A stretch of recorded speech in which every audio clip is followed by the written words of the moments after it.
Ready to learn the names of animals in Arabic? Let's go. أرنب. أرنب.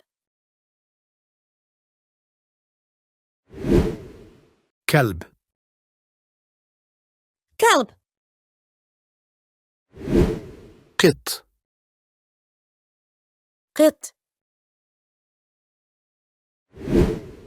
دجاجة. دجاجة.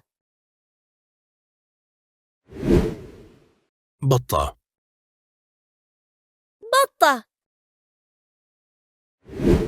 ديك رومي. ديك رومي. Thanks for watching. Stay tuned for guidance by Arabic professionals. Join our free Quizlet classroom for interactive vocab flashcards and games. Link in the description. Watch the next video, a quick test to check your understanding. Until next time, take care and keep learning.